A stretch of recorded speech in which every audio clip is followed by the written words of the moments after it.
It was a crisp autumn morning in the quiet suburban town of Maplewood. The streets were lined with golden leaves, and the air carried the faint scent of wood smoke from nearby chimneys.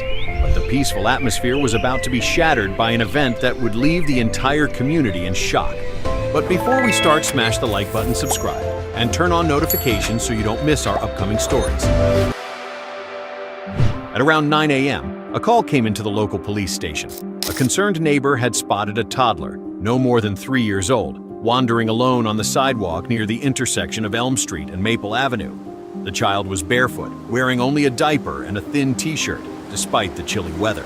He was clutching a stuffed teddy bear and looked confused, his big brown eyes darting around as if searching for someone familiar. Officer Linda Martinez was the first to arrive on the scene. She knelt down to the child's level, her voice soft and reassuring. "Hey there, little guy. Where's your mommy?" The toddler stared at her for a moment before pointing vaguely down the street. "Mama," he said simply, his voice trembling.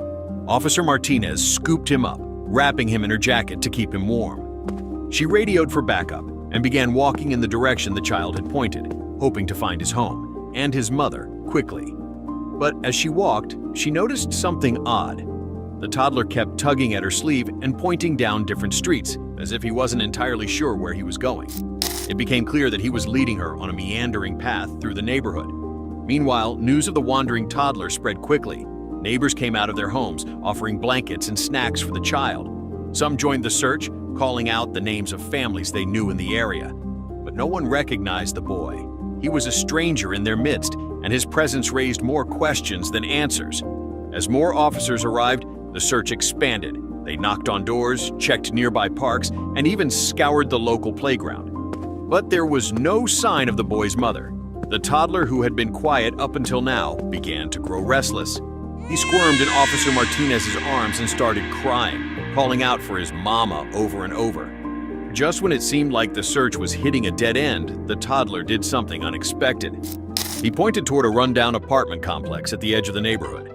"Home," he said, his voice barely above a whisper. Officer Martinez exchanged a glance with her partner, Officer James Carter.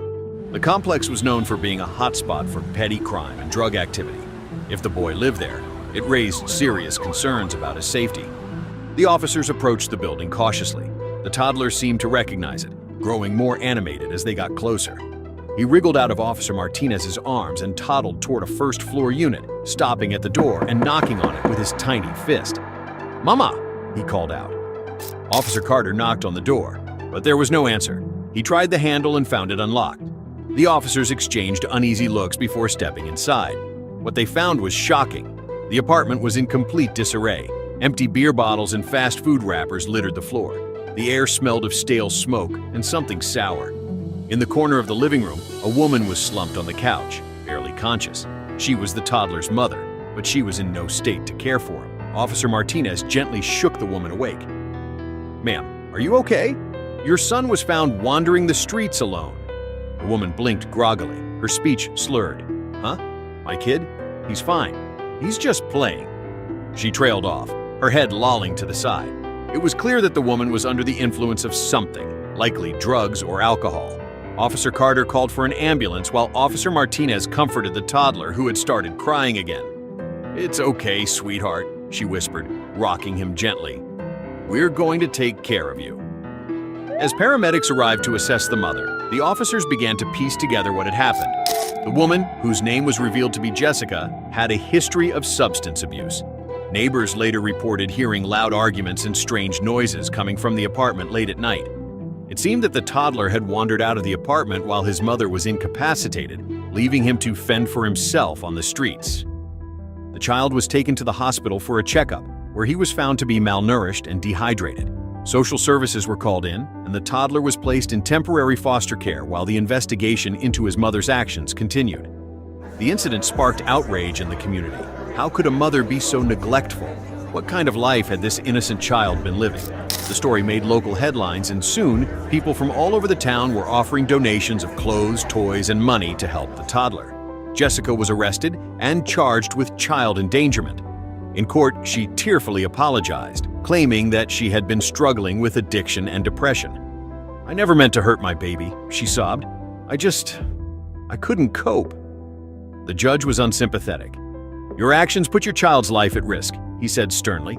"You need to take responsibility and get the help you need." Jessica was sentenced to rehab and parenting classes, with the possibility of regaining custody of her son if she could prove she was fit to care for him. Meanwhile, the toddler, whose name was revealed to be Liam, thrived in foster care. His foster parents, a kind couple named Mark and Susan, provided him with the love and stability he had been missing. They enrolled him in preschool, where he quickly made friends and showed a knack for storytelling and art. As the months passed, Liam's case became a symbol of hope and resilience. The community rallied around him, organizing fundraisers and awareness campaigns about child neglect and addiction. Officer Martinez, who had been the first to find Liam, kept in touch with the family, often stopping by to check on him and bring him small gifts. In the end, Liam's story had a bittersweet ending. Jessica completed her rehab program and began the long process of rebuilding her life. She was granted supervised visitation with Liam, and while their relationship was strained, there was hope that one day they could heal together. But for now, Liam was safe, loved, and surrounded by people who cared about him. His journey from a wandering toddler to a cherished little boy was a reminder that even in the darkest moments, there is always a chance for redemption and love. If you found this story touching and inspiring, please like the video, share it with others, and leave your thoughts in the comments. Thank you for following along, and we'll see you next time for more uplifting tales.